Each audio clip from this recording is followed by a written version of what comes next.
Mother gives birth to twin girls. 30 minutes later, doctor walks in and tells parents, "I'm sorry." Hello, I am Wade and welcome to WatchZozo. Any parent knows how emotional, stressful, and joyous the birth of their children can be.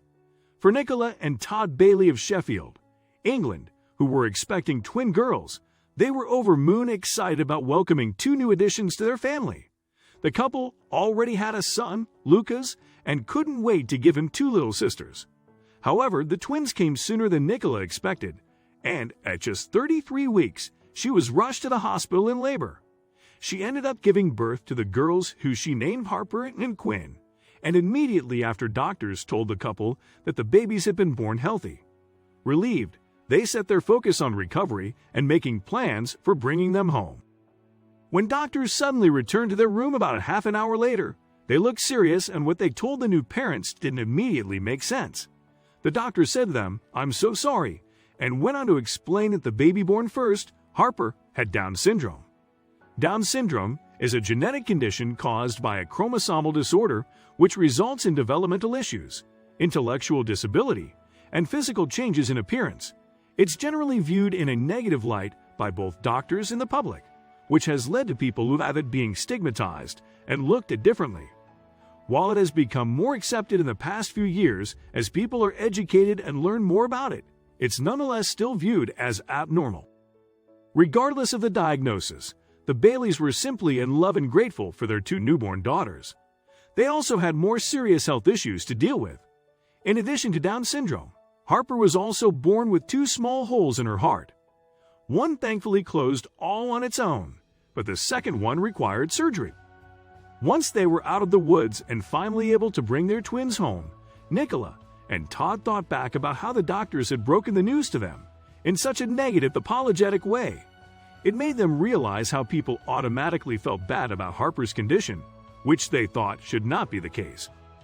Oftentimes, when people first met Harper, they seemed to always say, "I'm sorry," about her having Down syndrome, but Nicola and Todd thought she was no different than their other two children and shouldn't be defined by having it. Wanting to change the perception of families with Down syndrome children, Nicola decided to publicly share her life raising her babies. That way she could fight back against the misconceptions and false information people had towards it. She set up a blog and social media accounts to help get her message out that having a Down syndrome child is nothing to be ashamed of or viewed negatively. Instead, people should accept that others are sometimes born different, and that's okay. Harper is just as happy, loving, and unique as any other child, and a Down syndrome diagnosis is nothing anyone, especially doctors, should be apologizing about. He warned his wife's pit bull would harm his newborn. She didn't listen, then this happened. Hello, I am Celine and welcome to WatchZozo. Dogs are adorable and most people love to have them around. When newborn babies come home, it is often doubted that the dog will be fit to remain in the house. But I guess dogs understand that they need to be safe around the delicate baby, which is why many amazing stories of how they treat babies make rounds on the internet. Greg Hanan was worried for the safety of his newborn child because his wife's pit bull/Labrador mix, Zach, seemed to have a bad side to him. He warned his wife that if Zach so much as nips at her, he's gone. But when their daughter was born, Zach completely fell in love with the baby, constantly licking her to the point her father had to pull him away. Zach would place one paw on her blanket as she slept, as a way of protecting her. He constantly slept in the bed with her and would wait at the foot of the stairs so they could walk up to her room together. But sadly, that love ended when a few kids in the neighborhood poisoned Zach. The couple's daughter was completely heartbroken when she had to say bye to her best friend. That night, their daughter walked to the foot of the stairs and stopped, realizing that Zach would no longer be waiting to walk up with her. But Greg had a dog of his own named Sam, who walked up to the little girl and nudged her to go upstairs. Sam began to wait for her at the stairs every night for the next 6 years. History is full of events in which dogs have proven their loyalty, unlike some humans. Woman gives birth to rare conjoined twins with 2 heads, 3 arms, and shared organs.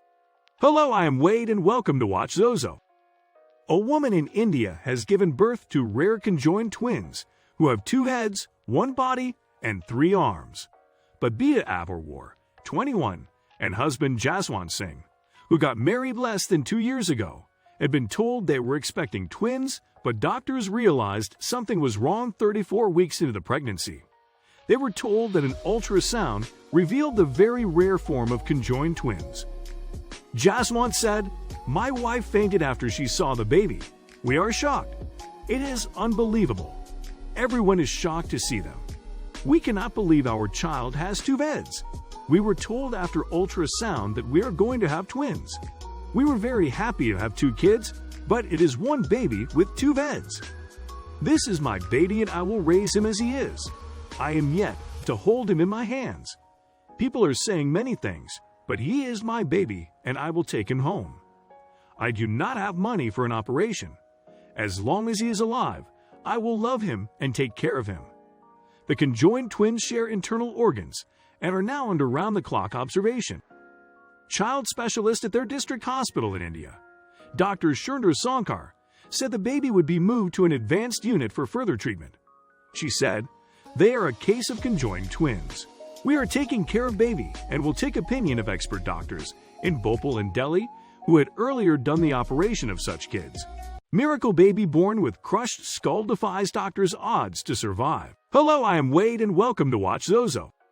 A 4-week-old baby born with a hugely swollen head and crushed skull is defying doctors who told his mom to terminate her pregnancy because he wouldn't survive birth. Lorenzo Pontamon was diagnosed with severe hydrocephalus, a rare condition which causes fluid to build up in the skull and the brain to swell, at mom Nikki Louie's 20-week scan. Nikki, 28, and partner Fernando Pontamon, 33, were offered a termination right up to full term as there was a high chance Lorenzo would be born deaf, blind, unable to move, and prone to seizures. But despite the tiny tot battling brain damage, mom of 6 Nikki believes Lorenzo was meant to be and said he is already proving medics wrong by breathing on his own. Stay-at-home mom Nikki from Huddersfield, West Yorks, said, "I don't believe in termination and I was using contraception when I felt pregnant, so I felt like it was meant to be. While we considered it because doctors said it was the best thing to do, we decided to let nature take its course because he was halfway there. As the pregnancy went on, the doctors told us he was at high risk of being stillborn or not surviving after birth. They said he would be blind, won't walk, will be deaf, and have seizures. We couldn't understand how they could tell that from a scan." Fernando added, "I'm so glad we didn't go through the termination. We thought about it because we thought it could be difficult and didn't know if we'd be able to get through it, but he's so tough.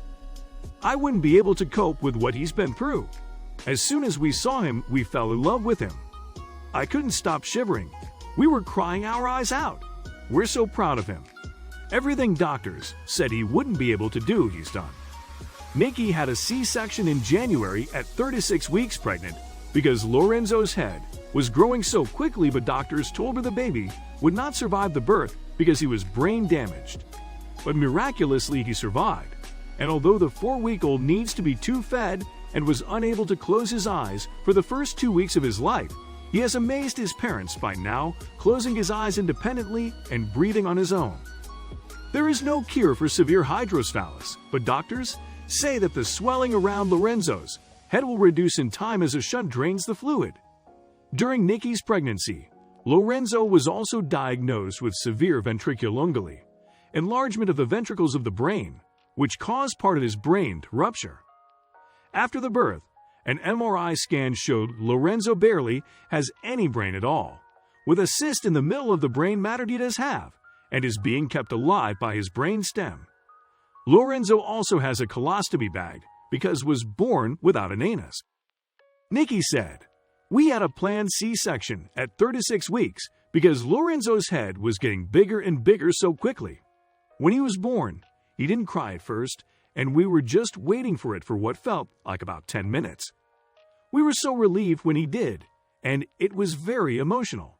I thought he wasn't going to make it. At first, he couldn't blink and his eyes were constantly open, so the doctors had to stitch the corners of his eyes. Now he can blink and open his eyes, so he's proven a lot of doctors wrong." Lorenzo had a permanent shunt inserted into his head at 2 weeks old, which drains the fluid from his brain down into his stomach. Nikki and Fernando don't know how the condition will affect their son long-term, but describe him as their miracle for even surviving birth. And the tot has enjoyed getting to know older siblings: Kobe, 12, Lily, 10, Thomas, 8, Bella, 5, and Gino, 10 months. Nikki said, "We're just taking it day by day, and we'll figure it out when he reaches his milestones. He's brilliant, he's very demanding with food, and his brothers and sisters just love him.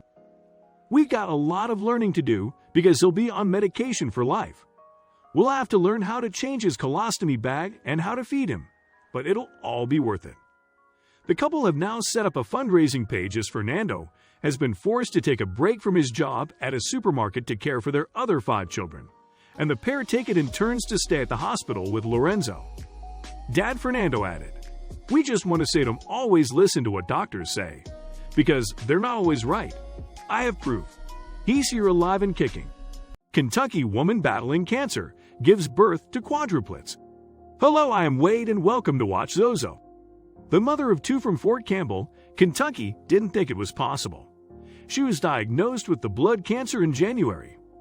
For 3 months straight, the 29-year-old had been undergoing chemotherapy treatments. As a cancer patient, Kayla Gayton has had her fair share of ups and downs. But finding out she was pregnant with quadruplets in May, just a month after going into remission from Hodgkin's lymphoma, was definitely a high point in her life. The mother of 2 from Fort Campbell, Kentucky, didn't think it was possible. She was diagnosed with the blood cancer in January. For 3 months straight, the 29-year-old had been undergoing chemotherapy treatments. It was more than a complete shock, but also such a blessing. Gayton told CBS News, "I can remember in the doctor's office, seeing the 4 gestational sacs and just being in awe. There before me were 4 healthy babies with 4 heartbeats." Gayton did everything possible to ensure her babies stayed healthy, and everything seemed perfect until November. At the 6-month mark of her pregnancy, Gayton was told her cancer was back. Her goal was to make it to 34 weeks before having a C-section. "It was best to take the babies earlier so that I could begin treatment as soon as possible," Gayton explained. At 30 weeks, it was time for the babies to come out, on deck 30. Gayton gave birth to 4 babies: Michael, Victoria, Charles, and Lillian, each weighing between 2 and 3 pounds, at Vanderbilt University Medical Center in Nashville, Tennessee. "The quads are currently doing well," Gayton said. "Being a week old, I think we've gotten most of the scares out of the way. The babies can all breathe on their own, but occasionally need supplemental oxygen. It's awesome to see them grow and to see their little bodies fight to stay strong," Gayton said. "I definitely admire their strength already as their mom. It makes me proud. When the children get older," Gayton hopes, "they will see her strength as well. I want my kids to understand when they get older that I fought as hard as I could for them, no matter the outcome at the end," she said. On January 18, 7 days before her 30th birthday, Gayton will start a new kind of chemotherapy. Then she will undergo a stem cell transplant. "I'm a very stubborn person. I believe that's part of what has gotten me this far," Gayton said. "My advice to other moms, or anyone really facing cancer or any other challenges in life, is to just have faith. Even when it's tested, continue to believe that things will work themselves out." Thanks for watching. Make sure you subscribe and smash that like button. We really appreciate your continuous support.